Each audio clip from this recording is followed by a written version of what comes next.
It's showtime, folks. Enjoy the show. And a fine Saturday morning to you. And a very nice day to you. It's a nice, sunny, hot day here, isn't it? Is it? Blue skies. Because it's 100 degrees already. Hundreds. And Pete's below 50, maybe? Are you below 50 degrees out there? Why, I am checking, and right now it is 57. Oh, wow. Suck it, okay. Sarmento. Okay, you're on the verge of spring there. That's nice. Wow. It's balmy. It's balmy. Here. For those not on Fahrenheit, that's 37 or 38-ish here in Arizona, and about 14 for Pete. Yes. What? We're doing units now? That's the thing. We've got international. This is not an American-centric podcast. That wasn't actually my point. My point was, I worry that nobody cares about temperatures no matter what the units are. Do you think we should open up with, let's see, here are the things we need to talk about. We need to talk about the hollowed out event and experiences corpse that is Disney. We need to talk about, oh my God, the children who are running AMC and Universal. And we need to talk about Andy and his daughter's Quibi inflicted experience. Where would you like to start? And the Oscars. Oh yeah, the Oscars had a big, the Oscars are big. Oscars. There's some things going on there. Where would you like to start? Well, I feel like I should just fill you guys in on Quibi just to get that out of the way, because I feel like you've made it into a thing, and it really shouldn't be. Well, but here is the thing. The thing is, whatever you say next determines if Quibi is a permanent segment on the Saturday matinee. Oh, really? Yeah. Well, there's not going to be much to talk about if we keep it permanent. So what's interesting, okay, so I had her look at Quibi. We put it on her phone. The first thing that we realized is Quibi is currently not set up in any way to handle parental restrictions of any kind. Outstanding. So did she start with the sex doll show? Or the Hitchhiker so murder show? I told her, start watching some stuff on here. I'm going to leave you alone. Don't watch anything that says mature. Oh, good. So she skipped all the mature stuff. And so she ended up looking at 3 different shows. She watched some of Dishmantled, which is a cooking competition show, which sounds silly. Have you guys heard of this show? No. This is what they do. They have 2 blindfolded chef contestants, and then they throw a meal into their face. They have to be, handy enough to basically kind of taste everything that hit them on the face so that they can then recreate it for Andy, the judges. Are you speaking at all just sort of like metaphorically, or no? They literally throw food at another human's face, and that's the TV show? Well, then they have to recreate the dish. They have to cook it from what they taste on their face? They'd be like, there's tomato. Exactly. Is there any sort of bondage? Like, are they tied up when this happens, or can they use their hands? They're covered in like they look like they're in radioactive suits, completely, kind of a top to bottom onesie that's zipped up around their face, and then they have those goggles on. And when I say they throw food in their face, it is like a cannon that basically blasts like ingredients at them, and then you see them crawling around on the floor, tasting all the little chunks. This is what happens when the Nickelodeon kids grow up and become executives in the media empire. You know what there's not enough of today? Slime. Food. So that show she's been watching. She's been watching Chrissy's Court, which Chrissy Teigen apparently is now making legal decisions that are apparently legally binding. Oh my goodness. So that's that show. And then the third one is Punk'd, which is the new version of the Punk'd show. Okay. So those are the 3 shows that she started looking at. And, I'm like, well, do you think you're going to go back and watch some more? Is it interesting to you? She's like, yeah, I might go watch the Dishmantled one again. Of course. So that's where it is. I don't feel like there's a lot of interest at her age level, and I just don't think that they're providing a lot of content for her age level. I feel like she and I looked at it, and I'm like, there's not a lot of stuff on here that I think that you're probably going to be that interested in. I mean, there's like Fight Like a Girl, which is an inspirational reality show. There's some documentaries and stuff, some kind of magician shows, but it's just not stuff that's super exciting for her. And so I'm just like, gosh, I just don't know. If I'm their target, and I did try it out. I did watch 50 States of Fright. That's the Sam Raimi one. I watched the first 3 episodes, and it's just weird because it basically feels like I'm watching a half-hour show, but each episode is basically, you get up to the commercial break, and that's the end of the episode. And then you watch the next one, and there's no commercials, but it's like the second part of a 3-part, 30-minute show. And that finishes up. And then you go into the 3rd episode, and then it concludes. And I'm like, okay, well, I watched, basically a half-hour show in 3 little episode bite-sized chunks. It was weird. Which is already I don't know enough if I would for go back you. to it. Like I know, because you're used to watching things only in movie size. So this has really got to be throwing your worldview. It is weird. Although I will say the design that they have with it, where you can turn your phone and it'll instantly flip the image from vertical to horizontal, is really slick. Like they put that together really nicely to track. And I mean, that was something that my daughter really liked, the way that worked when she was doing that. But otherwise, I'm just like, I don't know who their market is for this. Somebody came up with the idea of everybody has short attention spans, or they have their phones, but limited time. So whatever 10-minute segments seems great. And it had nothing to do with content and meaningful chunks or anything, because you said you just watched basically 3 episodes, one after the other. That's not how it's built to be. It's digested in a small piece and then go do something else, and then another time watch. And that's not a viewing habit that I think anybody has. It's not like even on TikTok. My kids don't like sit there on TikTok for like, well, I watched a video, I'm going to go do something else, and I'll come back and watch another one. I'm going to sit here for an extended period of time and engage with multiple videos. It's like, I guess maybe in New York, if you're waiting for a cab and it takes 10 minutes, that's a unit of measurement. But particularly now, who's just like, oh, I've got 10 minutes to burn, let me watch one thing. Mm-hmm. I've got 10 hours to burn. Let me. Right. I'm whiling away the end of days here. Exactly. Okay. So are you done? Are you done with the experiment? I'm done. All right. I'm done. Well, and she might continue to watch it. I'll keep, if there's anything interesting that comes out of it, I'll bring it up again. But at this point, I'm just like, I think when that free trial ends, I think it's over. If something happens that's extraordinary, I want you to signal it to us by making your trailer pick a Quibi pick. That's how we'll know that you're back in the fold. Okay, I'll give it. That's our system. We now have a system. See the trailer? Okay. Yeah. All right. Sounds good. Good. I'm checking the box that's marked done. I am done with that. All right.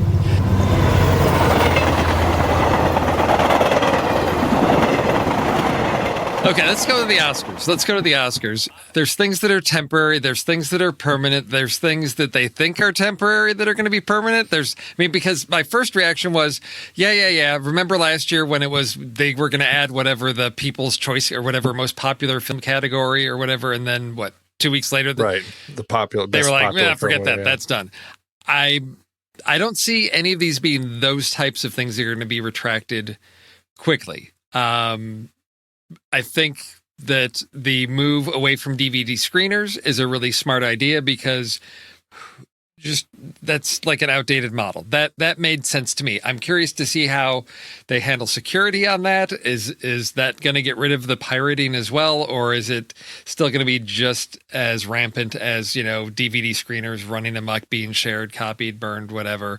Or are there going to be a more secure digital locker for the screeners and the process for people to view them? I think that's something I'm glad to see them making that change. No, that's a good one. That one I like. And honestly, the sound category, the combination of those 2 sound categories, the fact that they have to explain it every year what the difference is, yes, I think might speak to the fact that maybe there only needs to be one category. And from what I've heard, we haven't talked to a friend of the show, Andy Nelson, about this, but even within the sound circles, like they had said, it would be easier to just have one category here. Mm-hmm. So I'm curious about that. But I think, you know what? Sure. And you know what? At this point, I'm all for any way to reduce categories so that they can add a stunt category. That would be great. No news about that. That would have been the smart thing to do this year. Yes. Nothing there. I'm really tired of the geographic restrictions, which end up being just restrictions in name only, because of course, if there is going to be a theatrical presentation in Los Angeles County, then it's probably going to, if anywhere, it's going to be there. But why even have this ridiculous thing? And to go to the trouble of saying that now films must have qualifying runs in Los Angeles County, also in New York City, Chicago, Miami, Atlanta, the Bay Area in Northern California, the Bay Area in Northern California. I mean, it's just stupid language. Just be done with it. Let me just tell you about that in the first place, because it has become basically a way to plug theaters. Like, I don't know what the reason is, because obviously all the, I know Steven Spielberg was up in arms when this was a thing that came out a few years ago, but it's like, it has basically become a thing where, okay, here's an example. When we did our documentary, The Joe Show, back in 2014, you know what we did? We had it run in a theater in LA and a theater in New York for 2 weeks, just so we could submit it to the Academy for a possible nomination. Because why not? That's what everybody does. They'll go to the trouble of paying for that just to have it screen, even if it's at empty theaters, just so they can push for that. So it's not benefiting anything. It's like we got more people to watch it online than we did by doing that. Right. Well, and I think that's the biggest frustration for me too. I mean, if you want to plug movies or be more accessible, and that is demonstrably not what the Academy wants, right? I mean, that is not. This is very much within the category of filmmaking and the arts. This is a class discussion that is perennially frustrating. I mean, if they're worried about asylum films jumping up to all of a sudden Best Picture nominations, then I think that's something they don't need to really be concerned about. Right. I think that the films that are the quality will still find their way up to the top, and I think that, or the top in quotes, as people so often complain about what the Academy thinks is, the film's worthy of nomination. Me too. But so the other piece, and this ties into this, is the fact that this is the year, because things have been pushed or canceled at festivals and all of that they're allowing stuff that's going straight to video on demand for this year only, because of things that had to be pushed or rescheduled. They're going to allow them, that waiver. And it comes back to this whole idea, and I think the statement in the article was like, the Academy firmly believes there's no greater way to experience the magic of movies than to see them in a theater. Our commitment to that is unchanged and unwavering.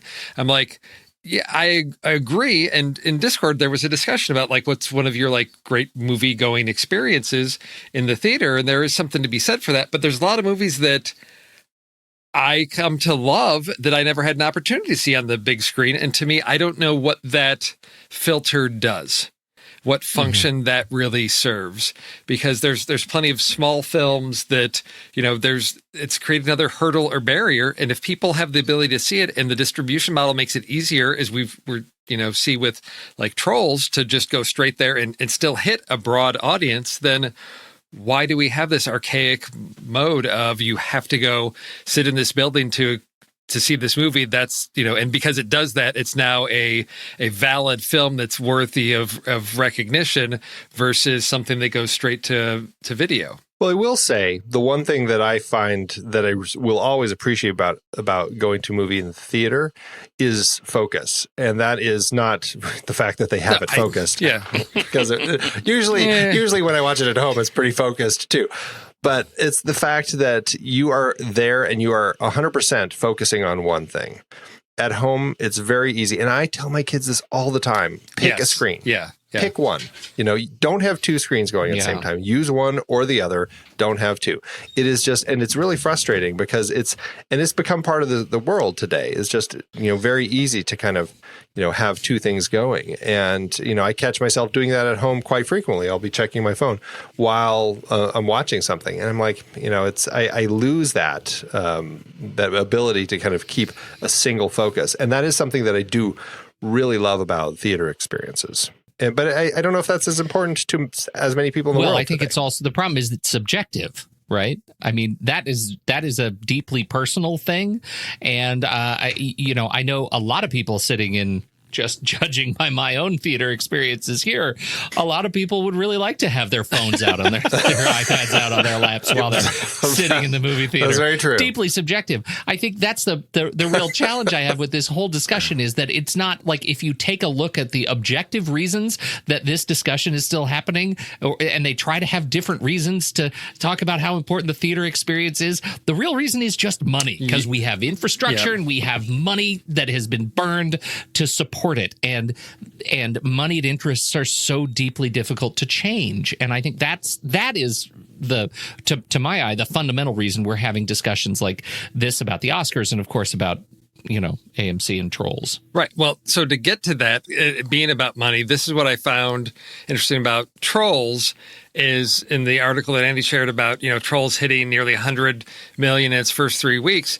Again, we're talking about a different model here. And in the article, it says that unlike the structure with theatrical grosses, on the digital rentals, Universal keeps 80% of that.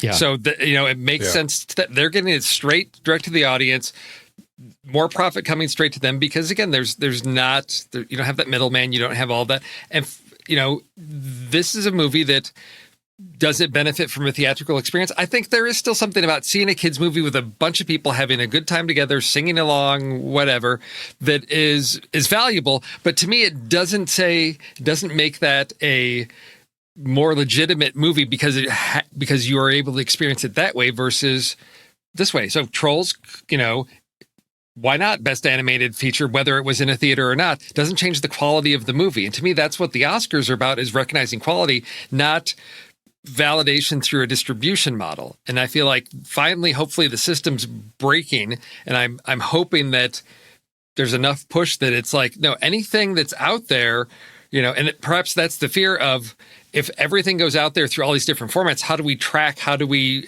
recognize nominations? Because if somebody puts something up, a feature film on YouTube, does that now count for Oscar consideration? Where do you draw the line? And that's a tricky conversation to have. But then the question is, what does the organization represent? What are they trying to do? Because then are we going to say, well, it's not theaters, it has to be distributed by one of these companies? Are we going to go that route with it? Yeah. And that, Steve, speaks to that fundamental problem, which is, it's not just the Academy that has interest. The Academy is a protectionist organization, right? It's protecting 100 years of the way we've done things and the way our expectations are set. And I guarantee you there are more people out there who really don't give a whip about the theatrical experience. They just want to see the movie, and they just don't care where they see it. There are people like us who care deeply about that experience, but we are dying, right? We are a dying breed. And I think what's going to happen is there will be, because, Universal's saying, hey, we are making 80% on our money, and we did very well with this movie. If we pick our horses right, then we actually stand to make more in our distribution doing it this way. Let's see how that math shakes out. They have no interest, right, in supporting the theater chains if the money works out in their favor this other way. What that could potentially lead to, dangerously, I think, is worse movies being supported by studios as they try to saturate the streaming services so they can get their titles up there. And I don't think that's good for the industry. I don't think that's good for us as movie viewers. But we have demonstrated time and again that doing what is good for us as movie viewers in the arts is not always what we do. That's a frustrating reality that I think we're going to be looking forward to. But I think and we've seen this trend happen, is because people have home theaters, the movie theater chains have had to find different ways to get people in by giving them that unique experience. And so there are films that, like Avatar, going to go see that on big screen, Atmos, IMAX, whatever. There are those big things. But also just being able to see some of those classics on the big screen, because seeing Monty Python on the Holy Grail on a screen that's that big versus my laptop, my phone, even, my TV screen here, and seeing it with a community of people, why did Rocky Horror stay at midnight show so long? Because it's a communal experience. And people love that, being able to see something. Seeing Raiders of the Lost Ark in the theater as a kid was great. I would love to, relive that experience again of that thrill with the crowd. And I think that's what has to happen. It's not about, all movies have to go this way. It's what's appropriate for the right format. Trolls it's for kids. Great. Get it on those home screens, and those parents will rent it, and those kids will watch it 6 times in 2 days easily. That's a great format. Another one for you then, though, because I still haven't seen it. I haven't seen Invisible Man. Oh, okay. What about Invisible Man? I haven't seen it, but is it that's another one that has been affected by the COVID and experience? I think that was one that probably benefited from being in the theaters, because there's something about, I think, horror films in a certain way that it's, again, that communal experience, because I had a meh reaction to it, but everybody that on the film board that saw it had a great time with it. And I think that's the other piece of it was, back to Andy's point, maybe it was the fact that it was late afternoon, early evening. So it wasn't a completely darkened room, and that may add some atmosphere to it. The fact that there may have been other things going on around the house, kids walking back and forth, this or that just were distractions that took away from my experience. And so I think that's perhaps the decision studios should have the liberty to make, is what is the right format for this film. So Trolls, great, send it straight to video on demand. Fast and the Furious, that should be on the big screen. That's big. I want Atmos, I want explosions, I want immersed in all that action. It'll be okay to revisit it on the TV, but for me, that makes sense. And that's what I would like to see them have the ability to do, is match the movie with the format of experience that they feel is best for their audience. Somewhat off topic, but do you guys recall, I feel like it was Steven Spielberg and sometime in the last 20 years or something, who wanted to start a TV network or something, or maybe it was a streaming network, but the content, it was a horror show only, and the content would only be available after dark. Oh, yes. Like in the hours when it was dark, they were, and so that kind of speaks to what you're talking about. What happened to that? Providing an online experience. I don't remember. Was it Spielberg? No, I can't remember. It was, and it's more recent, I think, than it was talking like within about. the past couple years. Yeah, like we talked about it on the show last year. It never happened, and so that's why my head thinks it must have been something that happened years ago. But I was thinking about that. Like, that's the sort of an interesting way for them to kind of say, you know what, we still want you to have somewhat of an interesting experience with this that we feel there's some control over, so you can only watch this after dark. And I think that's kind of an interesting method to tackle some of this. Well, I wonder if and that's thinking outside of the box. And that's what we need to do. It goes back. It goes all the way back. Okay, Andy, this. Roll back the clock to June 10th. 2019. Steven Spielberg is writing a horror series you'll only be able to stream when it's dark. It's meant as a short episode experience for Quibi. No. Wow. That's where it goes. Interesting. That's where it goes. Yes. Interesting. But it was not the one that Sam Raimi was involved in, because I watched that in the middle of the day. This is called Spielberg's After Dark. It will play out over 10 to 12 episodes exclusively on Quibi, and he wants the show to only be available at night. So the team came up with a new way to deliver each episode using the internal clock on your phone. I don't know what's happened with that. Wow. So yes, whole not even 12 months ago. That's fantastic. That speaks to our attention span and news cycle. Yeah. Yeah, right. Well, we never actually said the other end of this argument, which was we talked about kind of Universal and their exploration. It transitions into this, right? Yeah. Yeah. The AMC response, I think, was delightful. Does anybody have it open? I don't like the way you're playing the game. I'm taking my ball and going home. Yes, that's exactly what he said. That was Adam Aaron who said ball going home. I'm disappointed. It's disappointing to us, but Jeff's comments as to Universal's unilateral actions and intentions have left us with no choice, Aaron wrote. Therefore, effective immediately, AMC will no longer play any Universal movies in any of our theaters in the United States, Europe, or the Middle East. This policy affects any and all Universal movies per se, goes into effect today, and as our theaters reopen, and is not some hollow or ill-considered threat. Right. I can't with these people. I just can't. They're not well. And I know that we're in the era of COVID and that cooler heads will eventually prevail, because this is what I have these conversations with my young children who are still struggling to figure out how to be civil to one another when one burps or accidentally pulls the hair of the other. That's what we see here, and it's playing out in the press, and it makes you all of you look worse for it. Why do you do this? Why do you actually feel the need to wear your ass as a hat? I don't understand. So I couldn't help but feel that AMC, of all chains, AMC, the one that has reported, the big losses that they probably won't be able to survive with COVID-19, that they're like, we've got to get into the press and somehow stay relevant in this conversation before we completely shut our doors. I love stories like that because it's like when somebody asks, like, I don't understand this phrase, cut off your nose to spite your face. I'm like, I've got one right here for you. We're financially struggling, so we're going to just cut off a huge revenue stream of our, we're just going to just close that off and say, nope, we're not going to make any money from that. Let's just shut the door on that. And I know that, I guess, I don't know what the repercussions are internationally. I know here in the States, it doesn't really affect me. I've got a lot of other options than AMC, but I don't know internationally, Universal and AMC and what other theater chains are, what that might do to the landscape out there. I will say that Universal's distribution deal for the film No Time to Die, they have international distribution on that. And AMC has apparently such a hold internationally that without being able to play that movie in AMC theaters, they could potentially lose the international distribution rights of the film. Well, and to be fair, I mean, AMC is massive, right? I mean, they're the biggest. They're ahead of Cineworld and Cinemark, and they're the biggest. And I think we lose track of the fact that AMC is also Odeon and UCI and Carmike. I don't use those.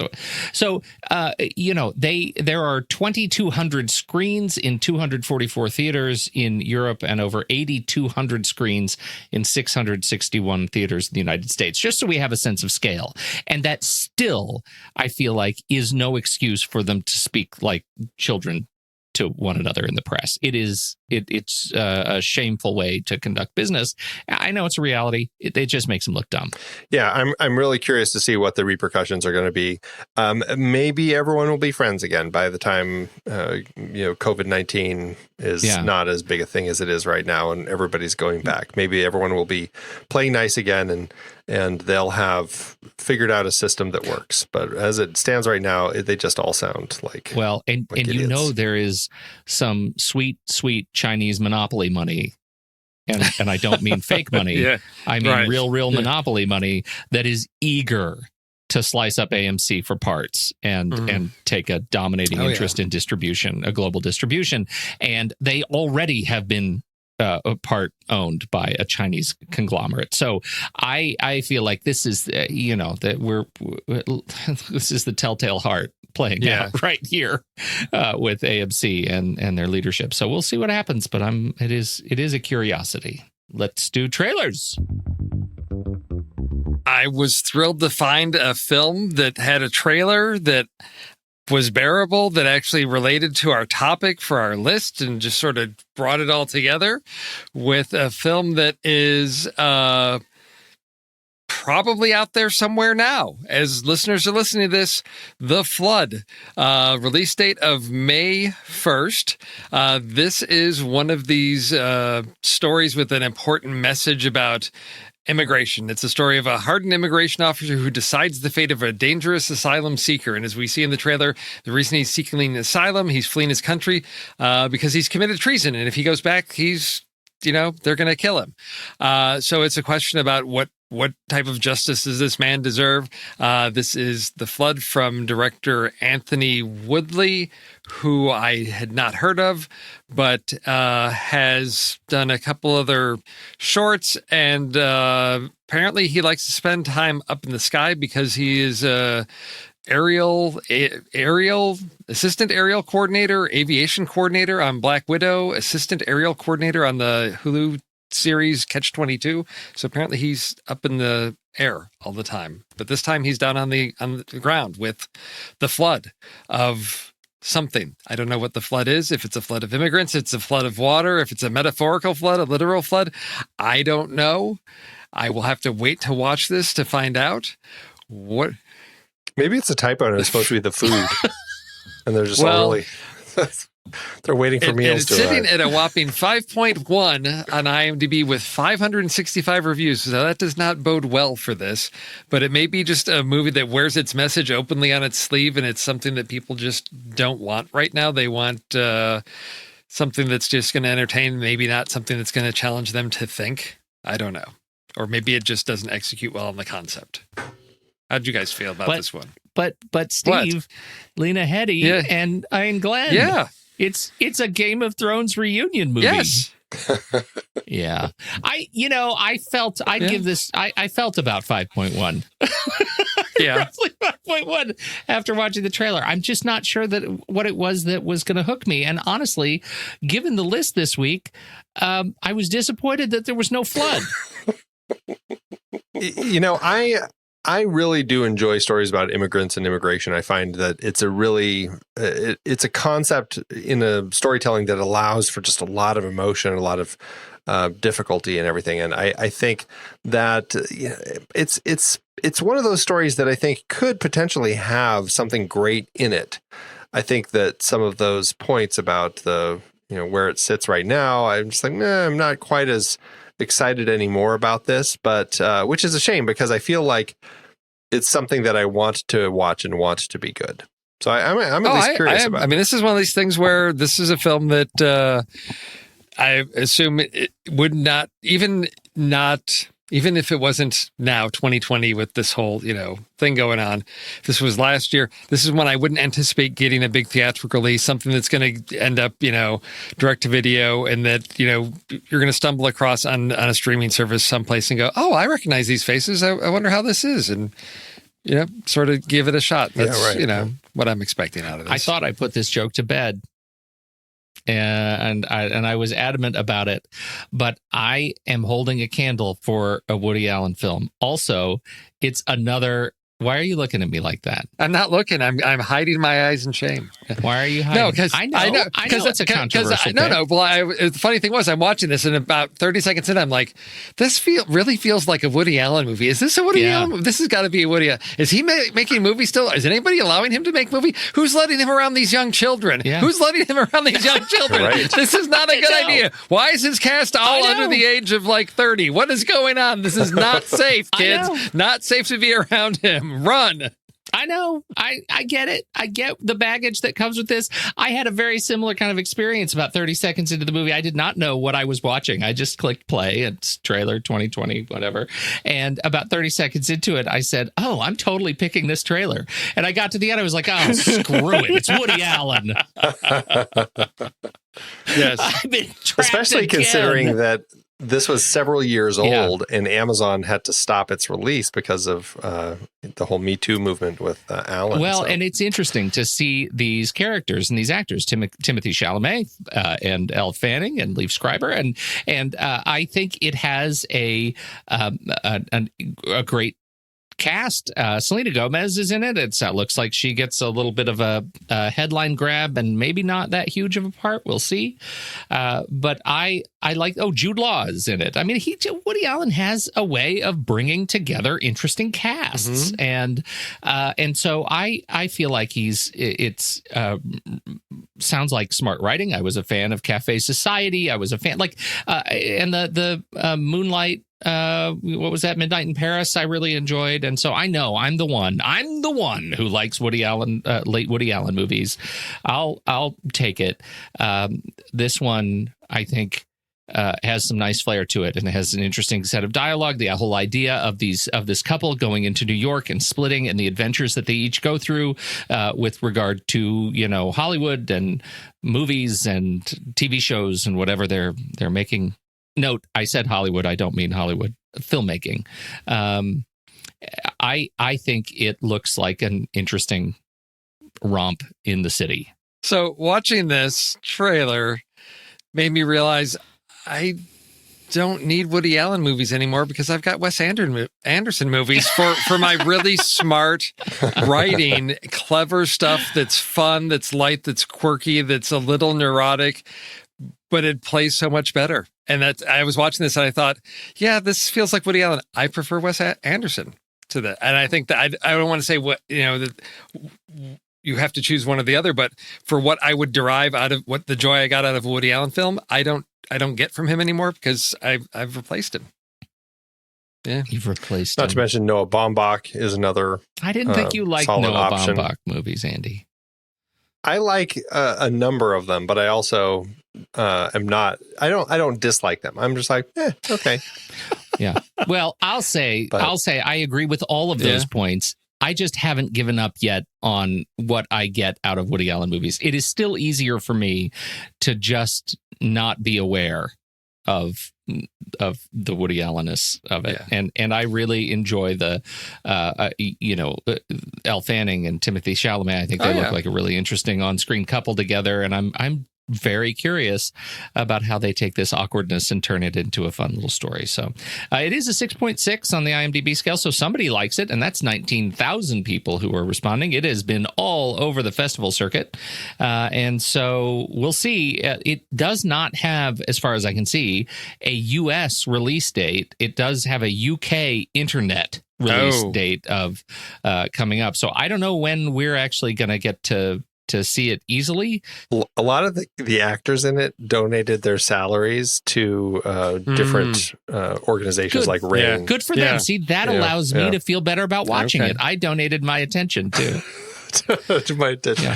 Yeah. Oh, geez. So yeah, I agree with Steve. I like, I've seen like all the Woody Allen films that I've seen that I enjoy. I still have those, and I'm at a point now where I'm just like, I just don't need any more Woody Allen in my life. All right, that's fair.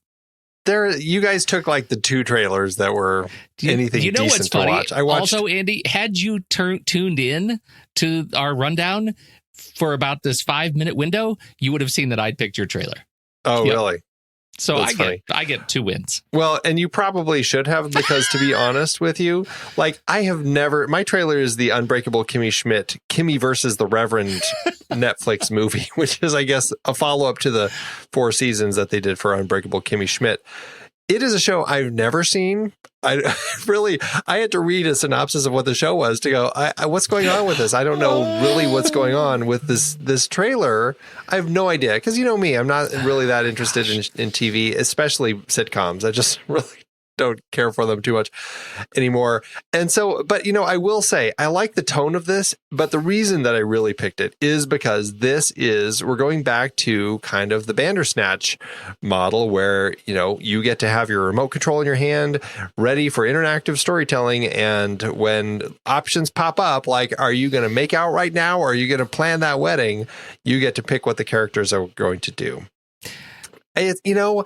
I enjoy that idea, and hardly anybody has really done it because, I know in the scope of production, it means a lot more production, but I love that people are trying it, and I just don't think, other than Bandersnatch, I don't think I've heard of any others doing it. So I kind of hope that, people continue trying this, even if it is sitcoms that I've never watched. So that's my trailer, Unbreakable Kimmy Schmidt, Kimmy versus the Reverend. I'd like to cede all of my time to the gentleman from Arizona, because that is the only reason I wanted to pick this trailer, is because Steve didn't.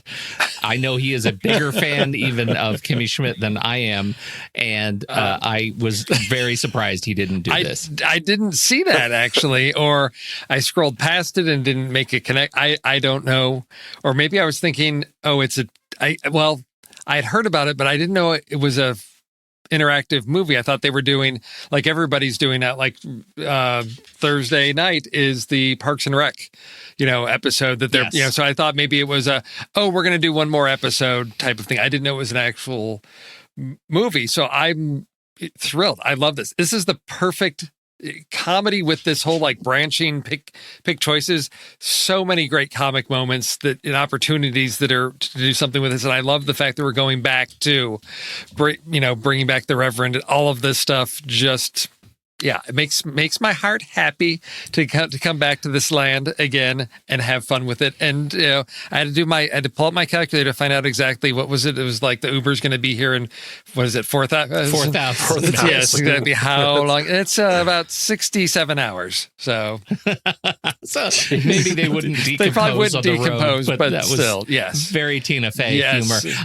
Titus Burgess makes me happy, and when he turns to the camera and says, funny. "Maybe you can help us," I lost it. I thought that was just brilliant. Yes. So Andy, you've got pick. 4 And by the seasons of way- Kimmy Schmidt to catch up on. Yeah. Yeah. And by the way, Titus Burgess is the host of really? Dismantled. Oh, Quibi, no. yes. Does he So, actually there you throw go. the food? No, it's cannons. It's air cannons. They just blasted at you. Oh, anyway.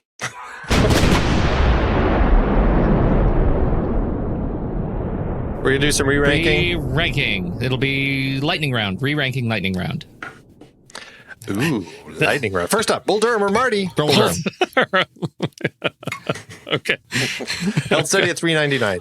Next up, the Parallax View. Ooh, that's good. Or Gone with the Wind. I'll Parallax take View. Parallax View.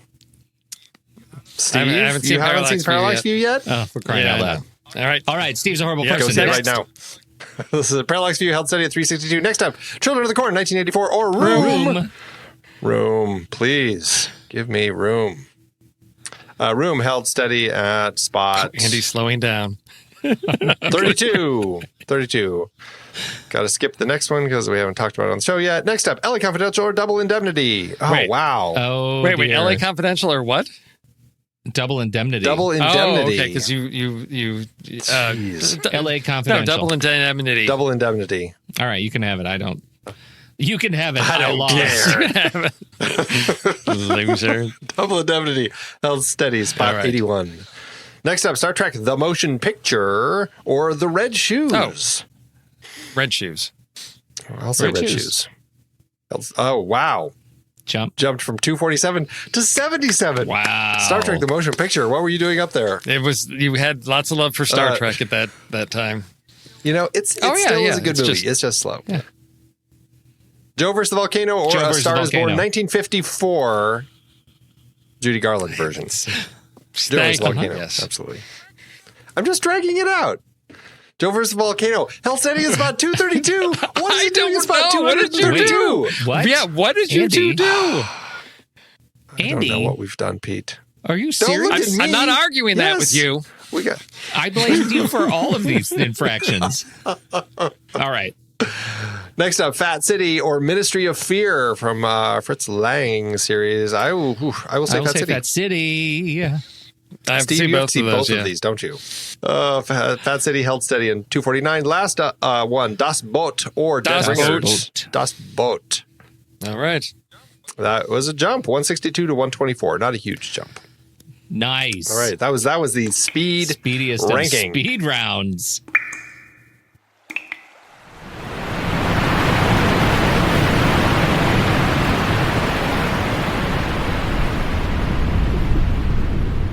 Cinematic floods. This was because this week on the show, we are talking about Agnieszka Holland's film In Darkness, continuing that series of her films. And it is about, it's a Holocaust story about somebody who is helping the Jews by hiding them out in the sewers. And at one point, there is a flood. And so that was on the list. And of course, everybody voted for cinematic floods. So we are here to talk about films No, with floods. it's films with cinematic floods. And so I was wondering, so With what does cinematic cinematic flood mean exactly? It's not just any flood, it's cinematic. So does that mean any flood Yes. on film? That's right. It could be a metaphoric cinematic Because flood. then it's cinematic, isn't it? It's in the cinema. I don't know. Yeah. I wasn't is that because it's movies, so that I didn't know if it had to be epic. has to- Did it have to be That's No, epic? it has to be in an AMC theater. I just read a letter. Okay, because I was struggling with that one a bit of like how it wasn't epic, it was cinematic, and I thought You know, we just And I put these thought there's things a- down You aren't because they were thinking being about them. clever. there's water running along the bottom of the screen. Is that a cinematic flood? I don't know. All right. All right, Steve, what's your first one? My first one is probably okay. So it's probably the smallest in scale of the floods, and so is it? So is it more of a cinematic Yeah, streaming? No, it was What'd you say? there was a rush of water. So this is in No, I mean, it's cinematic for streaming, right. not for theaters. No, this is a cinematic experience. Harrison Ford and his family getting washed away in Mosquito Coast. Their little home, there's tropical storm. The little ice factory. Exactly. So I was like, well, it's a tropical storm. It wasn't like a whole flood, but they do get washed away. So. All right. I'm not going to call it a steal, Yeah. but it was on the list. I had forgotten about that one. I would have put it on that's it. A classic. That's a classic like in our it. household. Yeah. Great film. All right. I am going to start with, a couple of these things I actually took seriously. And so I'm going to start with the... Well, that's nice to know. You're finally taking it seriously. I guess I should start by saying, now, when you say flood, do we actually mean water? Because I understand that now there's some debate. And it could be maybe metaphoric. World War Z is on the list. Just a wave of a flood of zombies. Okay, it's not. I'm going to start with... 2010 movie. And so the way I approached this was to think about what was it that terrifies me about the particular portrayal of the flood. And because some floods are big and what I would call cinematic because they're big and grand, are full of grandeur, but they're not really scary. And this first one, I think, scared me more than others. And that is the 2010 movie, The Hereafter. This is a movie. It tells sort of three stories. It's not a great movie, but this one particular storyline, right, is about this journalist who's actually caught in the Indian Ocean tsunami, and it starts with they're shopping on this little boulevard, and we cut out to the ocean, and you just see the water just so quickly it just recedes, and then a fishing boat that's just a little bit further out just gets flipped over, and then the water comes sneaking back up, and suddenly it is unavoidable, and people are just swept away in cars and buildings. But it's one of those things that I think because it's not the way it starts, it's like washing over hovels and like bodegas and things. It just looks so real, so scary, and so unavoidable. And what it does to the people is just terrifying. So I think portraying that real event, they did a particularly good job in that movie. Again, it was not that great, but that particular storyline was, I think, strong. Didn't even see that one. The Clint Eastwood one with Matt Damon? Yeah. Don't even remember that one. It didn't look interesting. Yeah. It was one that I was like, skip that one. Totally. That was in a weird period for Eastwood where all of a sudden he's making tons of stuff. And I'm like, where's he making all these movies that seem totally forgettable? Did he kidnap Matt Damon? Didn't they do like several movies right around that? Did he kidnap Matt Damon? Aren't there like a couple different movies? Yeah, because they also did the South African soccer team movie, which was better actually. Yeah. I had fonder feelings of that. Okay, one. So because I was just trying to figure out. Yeah, Invictus was 2009, and then Hereafter 2010. Yeah. And then it was the year after 2010. And then Matt Damon so he abducted Matt Damon for 2 years. And he broke out of his room. He joined Kimmy Schmidt. Oh, right. All right. Does anybody else have a movie? First pick. I'm going with one. I'm torn now because I'm like, nothing I had was stolen. Which one should I do? I don't know. So I'm just going to go with this one because man, was this a fun movie. This came out last year. It was Crawl.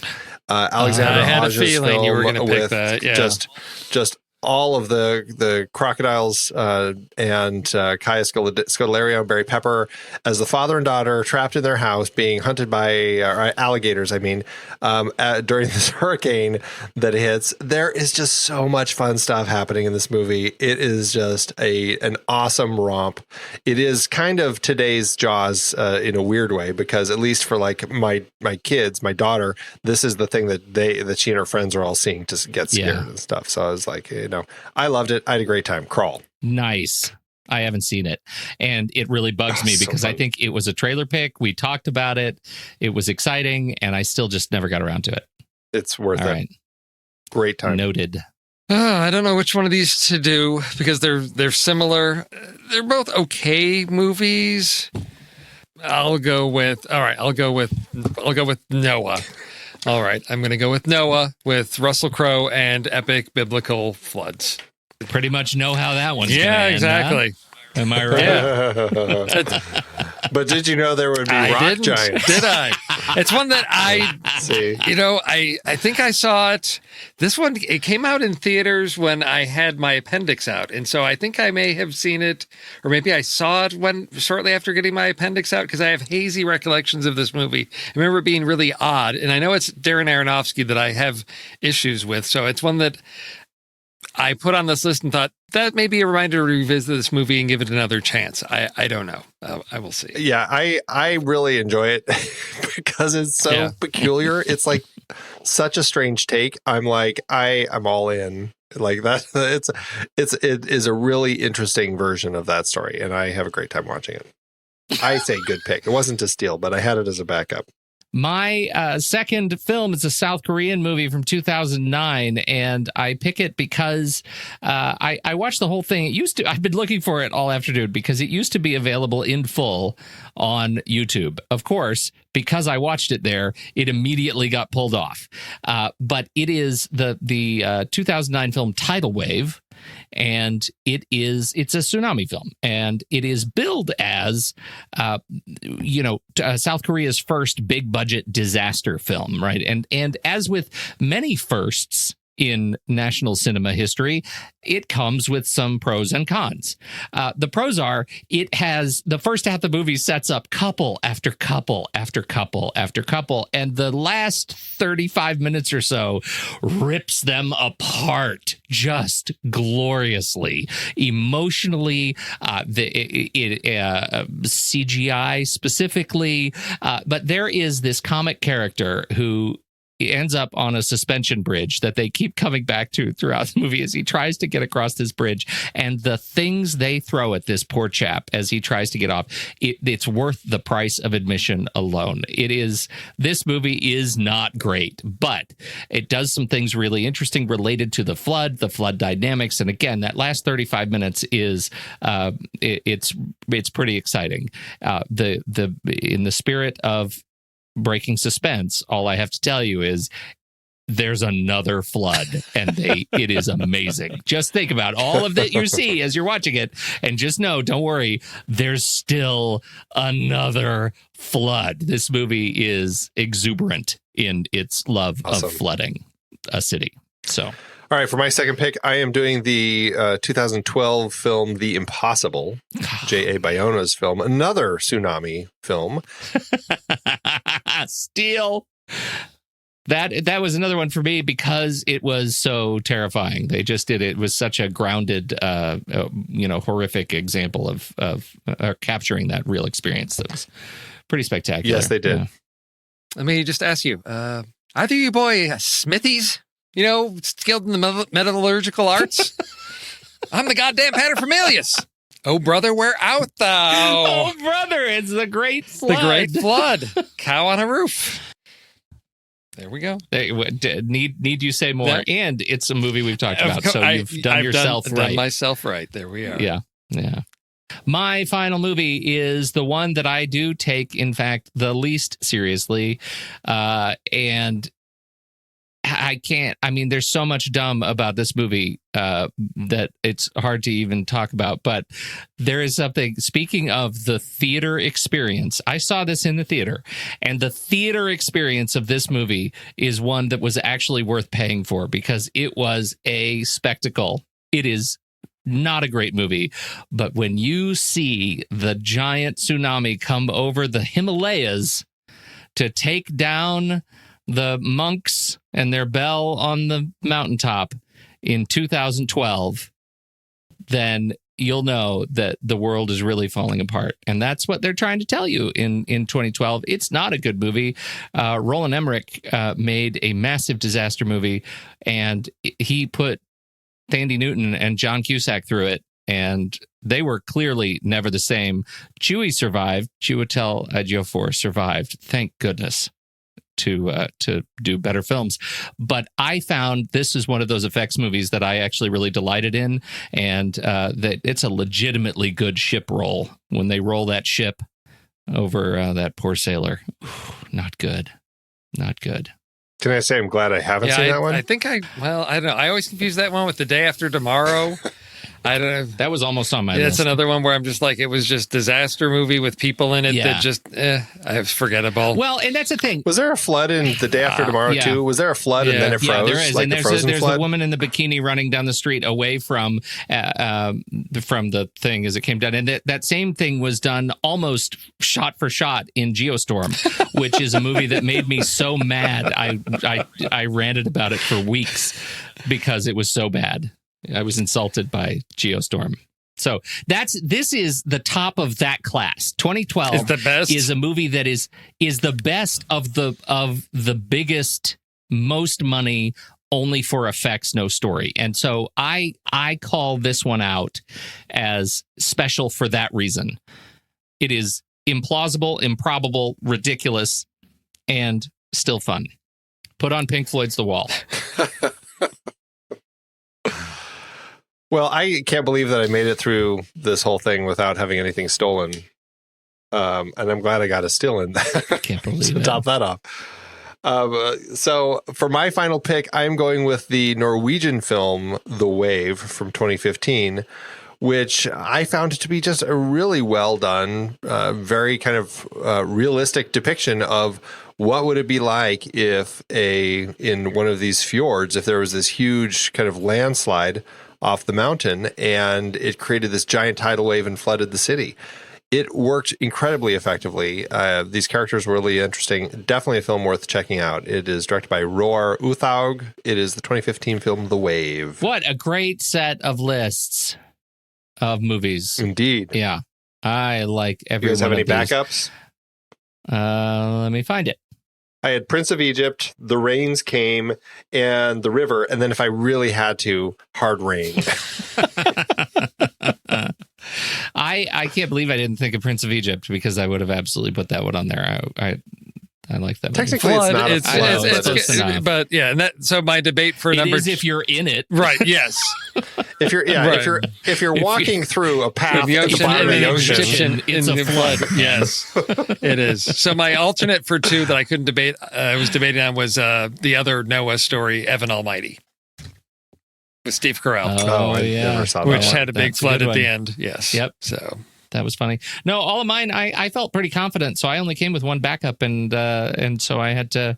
My bottom of the barrel was 2012. It was going to be The Impossible, but that got stolen. So, what are you going to do? What are we going to do What are this you going week? to do? yeah, what is it? What's the film? This week we are closing out our Agnieszka Holland series with one of her more recent films, Spore, which is it's a murder mystery. There's a hunting. I feel like hunting is something that would make sense to put on the list. Okay. You haven't seen it, Steve, right? Well, because it's like nigh impossible to find. Right? Yeah.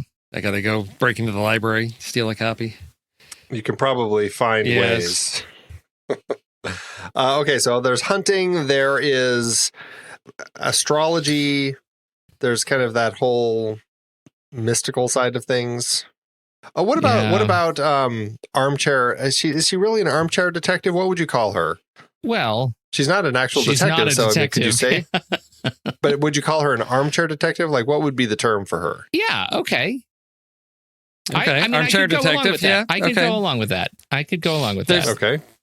This is an easy set, right? It's got to be an easy set. Something about, so we've got hunting, which is the man versus beast. What about beast versus man? Good. What could we do that's related to animals? Because there is that whole thing. Beast versus man. Okay. Good. You said it right there. So yeah. So now we have dog bites man and man bites dog. There movies. you yeah. Yes, exactly. So for that first one, do you want me to just put it that way? Men hunting animals. Men hunting animals, animals hunting or men. people. Yeah. go. Okay. And armchair detectives in the middle of it all. Okay. The poll will be up in our Show Talk channel over on our Discord group. So if you would like to vote in our poll and get your voice heard so that you can pick which list we're going to put together for next week's show, just become a Patreon supporter and you can get into that Show Talk channel to vote. How would they do that, Pete? Well, that is a great question, Andy. They would head over to thenextreel.com/Patreon or patreon.com/thenextreel. And for just a few bucks a month, they can support us and support the work we do on the show and support hosting. And there are a lot of things that money goes toward. We're very excited to welcome everybody into our online community. The Discord community is it's a great and valuable place full of really nice movie lovers. And it's a fun place to share reviews and share thoughts and discussion. And it's not, there's no... it's not poisoned by the broader internet. So come hang out with us, patreon.com/thenextreel. Steve, what else can they do? Well, when you're not binging Kimmy Schmidt or sitting yourself down through a marathon of Holocaust movies or whatever it is you might be doing, sometimes you have to go outside. And when you go outside, typically nowadays, you can't just go outside unprotected. You need to have a mask. You need a face mask. And if you go to thenextreel.com/merch, if you are there at the right time, you can get one of these rare, very hard to acquire masks because there's limited quantities daily. I am just waiting to purchase my I Am Patient Zero face mask. So next time I go out, I can declare my love for all things The Next Reel, warn people I am Patient Zero while protecting myself from infecting others or being infected by them. I have to say, in terms of commentary, now that I have seen them, I recognize that it will take a special sort of bravery to wear them in public. So if you want one, I encourage you to get one. But if you want something and you support the show, we have them for everything else too. You can get a generic logo one. Yes. You can get the Auteur Theory face mask. You could wear Tarantino on your mouth if you want.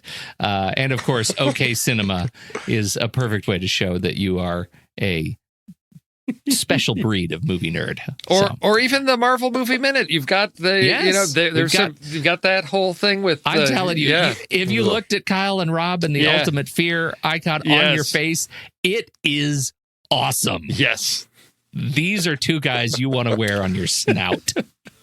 Sure, they'd love it. But if you don't want to risk wearing a mask to go outside, you can get our other. You got shirts and all kinds of other wonderful merch that you can get there at thenextreel.com/merch to support the show in various ways. Thanks, everybody, for tuning in to this week's show. We appreciate your support. We hope you enjoyed it, and we'll see you next week. Thanks, everybody. Honda.